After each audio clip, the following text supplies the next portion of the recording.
क्या आप भी रात को सोने से पहले उन बातों के बारे में सोचते हैं जिनका अब कोई मतलब नहीं है? क्या आपका दिमाग एक बिना ब्रेक वाली गाड़ी की तरह चलता रहता है? अब बिस्तर पर लेटे हैं, शरीर थका हुआ है, लेकिन दिमाग 100 की स्पीड पर दौड़ रहा है। उसने ऐसा क्यों कहा? कल क्या होगा? अगर मैं फेल हो गया तो? नमस्कार दोस्तों, स्वागत है भक्ति ज्ञान 071M पर। आज हम किसी छोटी मोटी समस्या पर बात नहीं करेंगे। आज हम उस बीमारी की बात करेंगे जिसने आज की युवा पीढ़ी और यहाँ तक कि बुजुर्गों की खुशियां छीन ली हैं, और वो है ओवरथिंकिंग, यानी ज्यादा सोचना। आज अगले 6 मिनट में हम इस दिमाग के शोर को हमेशा के लिए शांत करने का तरीका सीखेंगे। ये वीडियो सिर्फ एक वीडियो नहीं, एक थेरेपी है। आगे बढ़ने से पहले मुझे कमेंट में सच सच बताइए, क्या कल रात आपको भी ज्यादा सोचने की वजह से नींद देर से आई? अगर हाँ, तो कमेंट में लिखें यस। मैं जानना चाहता हूं कि मेरा परिवार यानी व्यूअर्स किस दर्द से गुजर रहा है। दोस्तों, ओवरथिंकिंग कोई बीमारी नहीं है, ये एक आदत है। आपके मन में एक ख्याल आया होगा कि इस दलदल में फंस चुके हैं, तो क्या इस दलदल से बाहर नहीं निकल सकते हैं क्या? भाई, इसका आंसर है हाँ भाई, निकल सकते हैं भाई। बस आपको रूल्स को फॉलो करना पड़ेगा। आदत बदली जा सकती है। समझिए, हमारा दिमाग 2 जगहों पर रहता है। एक, भूतकाल यानी पास्ट, जो हो चुका है, जिसे आप बदल नहीं सकते, रिग्रेट, पछतावा। 2, भविष्य, जो अभी आया नहीं है, फ्यूचर, एंजाइटी। जब आप पास्ट में होते हैं तो आपको डिप्रेशन होता है, जब आप फ्यूचर में होते हैं तो आपको एंजाइटी होती है। समस्या ये है कि हम वर्तमान यानी प्रेजेंट में कभी रहते ही नहीं। एक आदमी का कहानी सुनता हूँ। एक बार एक आदमी अपने सिर पर बहुत भारी नाव लेकर चल रहा था। लोग उसे पागल कह रहे थे। किसी ने पूछा, भाई, ये नाव सिर पर क्यों उठाई है?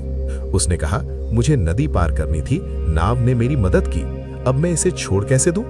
दोस्तों, हम भी यही कर रहे हैं। पुरानी यादें, पुरानी गलतियां, पुरानी बेइज्जती, हम उन्हें उस नाव की तरह सिर पर ढो रहे हैं कि ये जो बीत गया है उसे हम लोग उस बात कभी भी नहीं सोचना चाहिए। क्या ये समझदारी है?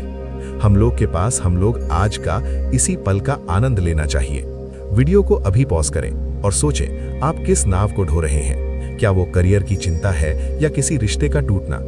एक शब्द में कमेंट करें, करियर या रिलेशनशिप। आपको लगता है कि ज्यादा सोचकर आप समस्या का हल निकाल रहे हैं? तो इसका आंसर है, हम उस दलदल में फंस रहे हैं, जो कि वहां से हमारा मन वहां से वापस आने डरता है। मनोविज्ञान कहता है कि ओवरथिंकिंग एनालिसिस पैरालिसिस पैदा करती है, यानी आप इतना सोचते हैं कि कुछ कर ही नहीं पाते। उदाहरण, मान लीजिए आपके हाथ में एक पानी का गिलास है। अगर मैं उसे 1 मिनट के लिए पकड़ूं तो वो हल्का लगेगा। अगर 1 घंटे तक पकड़ूं तो हाथ में दर्द होगा, और अगर 24 घंटे पकड़ूं तो हाथ सुन्न हो जाएगा, लकवा मार जाएगा। गिलास का वजन वही है, लेकिन कितनी देर तक पकड़ा है उससे फर्क पड़ता है। ओवरथिंकिंग वो गिलास है, उसे नीचे रखना सीखिए। शारीरिक नुकसान, जब आप ज्यादा सोचते हैं तो दिमाग कॉर्टिसोल यानी स्ट्रेस हार्मोन छोड़ता है। इससे बाल झड़ते हैं, चेहरे पर ग्लो खत्म होता है, पाचन यानी डाइजेशन खराब होता है। क्या आप अपनी सोचने की आदत के लिए अपनी सेहत कुर्बान करने को तैयार हैं? हमारे शास्त्रों में इसका सबसे सटीक इलाज दिया गया है। श्रीमद् भगवत गीता में श्री कृष्ण अर्जुन से कहते हैं, कर्मण्येवाधिकारस्ते मा फलेषु कदाचन। हम ओवरथिंकिंग क्यों करते हैं? क्योंकि हमें फल यानी रिजल्ट की चिंता है। अगर ऐसा नहीं हुआ तो लोग क्या कहेंगे?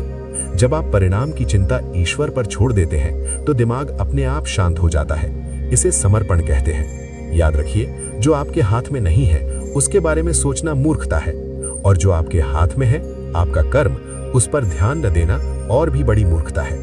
व्यूअर क्वेश्चन 3, क्या आपको ईश्वर की योजना पर भरोसा है? अगर है तो कमेंट में लिखें जय श्री कृष्ण या अपने इष्ट देव का नाम लिखें। देखते हैं किसकी भक्ति में कितनी शक्ति है। अब आप कहेंगे, गुरुजी ज्ञान तो बहुत हो गया, अब उपाय बताइए, इसे रोके कैसे? मैं आपको 3 शक्तिशाली तकनीक बता रहा हूँ। पेन और पेपर उठा लीजिए। तकनीक 1, द 5 4 3 2 1 टेक्निक। जब भी दिमाग में विचारों की आंधी चले, अपनी 5 इंद्रियों यानी सेंसेस का इस्तेमाल करें। पहले 5 चीजें देखें जो आपके आसपास हैं। 4 चीजें छुएं। 3 आवाजें सुने। 2 चीजों को सूंघें। 1 चीज का स्वाद लें। ये तुरंत आपके दिमाग को फ्यूचर से खींचकर प्रेजेंट में ले आता है। तकनीक 2, द राइट इट डाउन। लिखना शुरू करें। दिमाग एक हार्ड ड्राइव की तरह है। जब ये भर जाता है तो हैंग होने लगता है। अपने विचारों को कागज पर उतार दें। जैसे ही आप अपनी चिंता को कागज पर लिखते हैं, वो दिमाग से निकलकर कागज पर आ जाती है। ये जादुई तरीका है, इसे आज रात ही आजमाएं। तकनीक 3, फोकस ऑन ब्रेथ, सांसों पर ध्यान। चलिए अभी मेरे साथ 1 मिनट के लिए ये करते हैं। जहां भी बैठे हैं सीधे बैठ जाएं, आंखें बंद करें, गहरी सांस लें। सिर्फ अपनी सांसों को आते और जाते हुए महसूस करें। कोई विचार आए तो उसे आने दें, बस ध्यान वापस सांस पर लाएं। 1 मिनट का सन्नाटा या हल्का म्यूजिक। आंखें खोलें, कैसा महसूस हो रहा है? क्या दिमाग थोड़ा शांत हुआ? अगर हाँ तो कमेंट में रिलैक्स्ड लिखें। दोस्तों, ओवरथिंकिंग एक दिन में खत्म नहीं होगी, ये एक अभ्यास है। आपको अपने दिमाग का मालिक बनना है, गुलाम नहीं। याद रखें, जीवन न अतीत में है न भविष्य में, जीवन इस पल में है, अभी, इसी वक्त। अगर आप इस पल को खो रहे हैं तो आप जीवन को खो रहे हैं। द चैलेंज, मैं आपको एक चुनौती देता हूं। अगले 21 दिनों तक जब भी आपको लगे कि आप ज्यादा सोच रहे हैं, जोर से बोले स्टॉप और अपना ध्यान किसी काम में लगा दें। क्या आप ये चैलेंज लेने को तैयार हैं? कमेंट में लिखें चैलेंज एक्सेप्टेड। अगर ये वीडियो आपको महत्वपूर्ण लगा तो इसे उन दोस्तों के साथ शेयर करें जो हमेशा तनाव में रहते हैं। शायद आपका एक शेयर किसी की जिंदगी बदल दे। लाइक बटन दबाएं ताकि हमें पता चले कि आपको ऐसा कंटेंट पसंद है। सब्सक्राइब करें और घंटी बजाएं। मिलते हैं अगले वीडियो में।